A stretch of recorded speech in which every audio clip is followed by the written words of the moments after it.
Nous partons sur la Grande Muraille de Chine.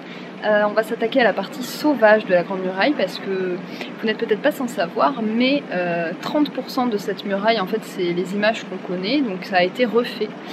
C'est les parties de la muraille qui ont été entièrement rénovées, donc qui sont très faciles d'accès, souvent beaucoup plus touristiques, mais du coup il reste 70% de la muraille de Chine qui n'a pas du tout été rénovée, qui est même un peu à l'abandon, mais du coup c'est les vieilles pierres de l'époque, les pierres qui ont vécu, qui sont encore sur le mur, enfin celles qui restent, parce que vous allez voir, on a vu quelques photos et apparemment il en manque quand même pas mal, ça va être assez périlleux, il y a des portions qui sont qualifiées d'un petit peu dangereuses, donc on fera bien attention.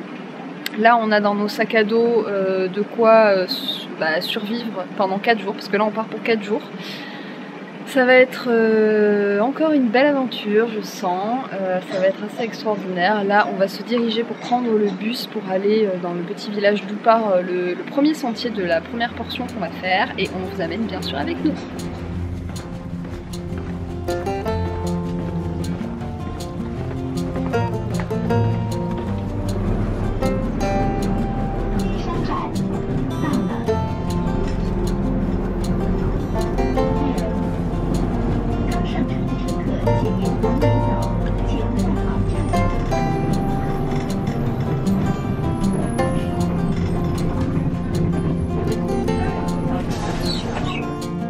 Rien ne laisse encore présager que la muraille se dresse bientôt devant nous. Il fait nuit, et nous empruntons le sentier qui nous mène jusqu'au grand serpent de pierre. À la lumière de la lampe frontale, le mur nous bloque soudain le passage. Il se dresse, imposant, devant nous. Il nous faudra l'escalader pour y poser le pied. Nous installons notre bivouac dans le noir et nous laissons bercer par l'air chaud de la nuit et la danse hypnotique des lucioles.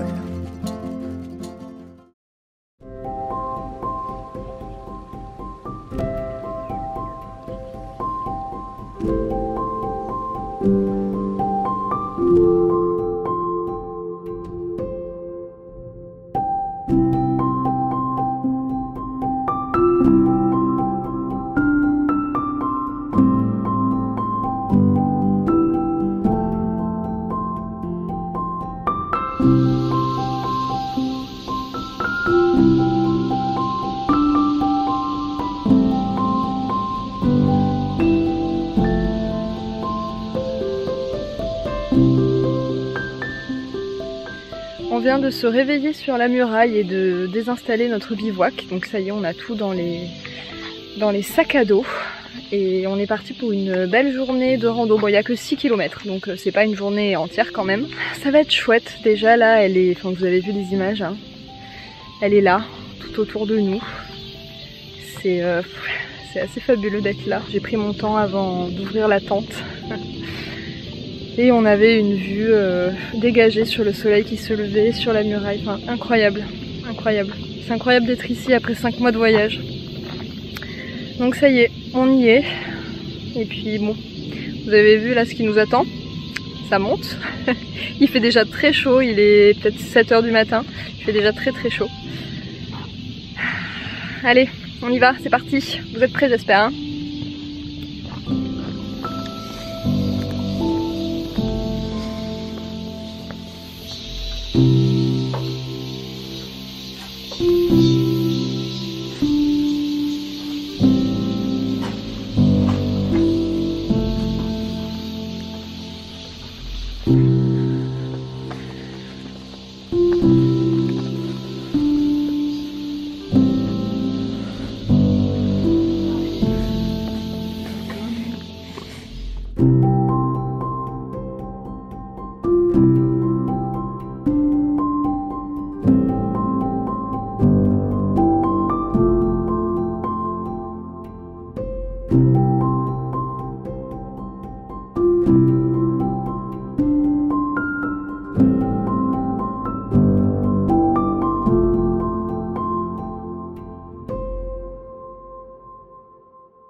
La végétation a repris ses droits sur les parties abandonnées de la Grande Muraille de Chine, comme un ruban vert dont on aurait dessiné les contours pour décorer la montagne.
n'y voyait absolument rien sous mon chapeau, mais ça y est, on est descendu de la muraille. Et là on va aller terminer toute l'eau qu'on a, on va aller recharger toutes nos bouteilles aussi, je sais pas trop si on va trouver un puits ou quelque chose dans le genre, je sais pas encore trop. On va aussi chercher le bus qui va nous amener à notre deuxième randonnée, à Jiangkou, la terrifiante Jiangkou, c'est comme ça qu'on l'appelle en général. Parce qu'elle est tellement... c'est une partie de la muraille qui est tellement sauvage en fait que il y a pas mal de trucs cassés et compagnie, encore plus qu'aujourd'hui. On verra ça. Mais ouais, c'était assez fabuleux.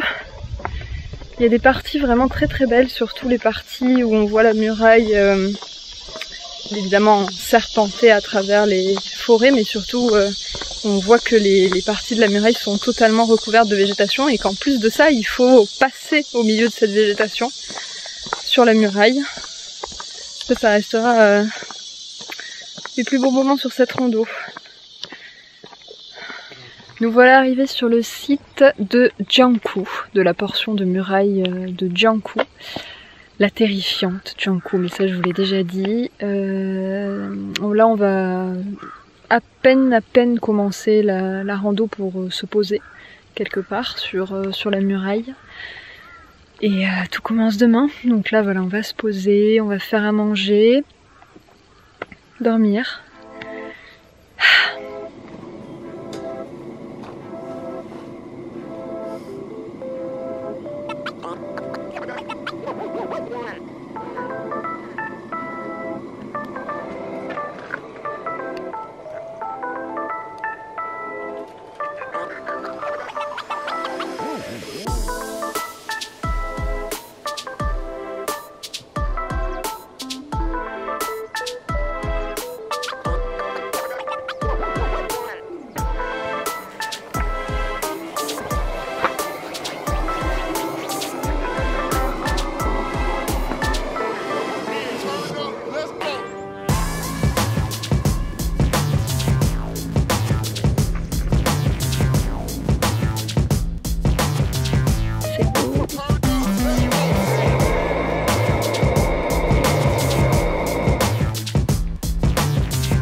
Ça y est, on a terminé la première journée sur Jiangkou. Ah, on a risqué nos vies 2-3 fois, hein, si c'est pour pas dire 4 ou 5 fois. Moi j'ai pleuré une fois, pleuré d'angoisse, hein. Parce que mine de rien j'ai pas trop le vertige, mais de temps en temps, voilà, quand ça s'y prête, voilà. Mais bon, on est arrivé au point où on voulait arriver, où on voulait poser la tente, c'est-à-dire dans la plus haute tour de guet de la rando. Demain il nous restera à peine 5 km à faire pour arriver à la fin, donc on partira tôt et on arrivera tôt, vers 10-11 h, je pense qu'on aura terminé la rando demain. Et ouais, on est bien content. On s'est installé sur un spot là. On en a eu des beaux spots dans notre vie, mais celui-là, il est vraiment magnifique. Alors en plus, si je vous ai filmé le coucher du soleil, donc vous allez voir des images. Mais regardez ça.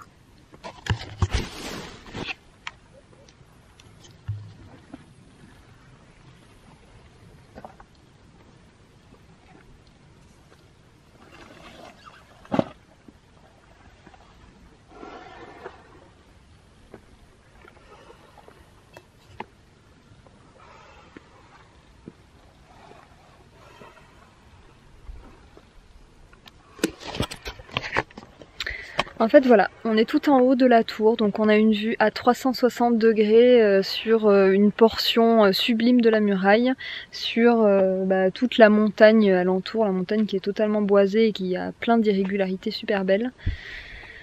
On est bien récompensé, ça c'est sûr et certain, et puis même on est récompensé d'avoir risqué notre vie parce qu'on se dit que c'était quand même absolument dingue en fait de faire un truc pareil. Puis c'était sublime, enfin, vous avez vu les images de toute façon. C'est absolument sublime. Après voilà, c'est totalement à déconseiller aux gens qui ont le vertige et il faut quand même être un minimum sportif et en bonne condition physique. N'allez pas faire ça si vous vous êtes tordu le poignet ou la cheville la semaine dernière, vous n'y arriverez pas. Faut d'ailleurs pas rigoler avec ça. En fait, c'est pas forcément difficile, mais enfin si, il y a des passages difficiles, mais c'est pas tellement, c'est pas très difficile. D'ailleurs c'est à notre portée, c'est à ma portée. Donc si c'est à ma portée, c'est à la portée de beaucoup de gens relativement sportifs, mais c'est dangereux. C'est-à-dire qu'il y a énormément de passages où si vous tombez, c'est fini pour vous les amis. C'est tout ce qu'il faut savoir. Après, ça fait partie des randonnées les plus dangereuses sur la muraille, mais aussi les plus belles. Donc voilà, il faut savoir ce qu'on veut. Et nous, là, on va aller cuisiner nos pâtes à la tomate. On va dormir, se lever tôt demain matin, et puis c'est reparti.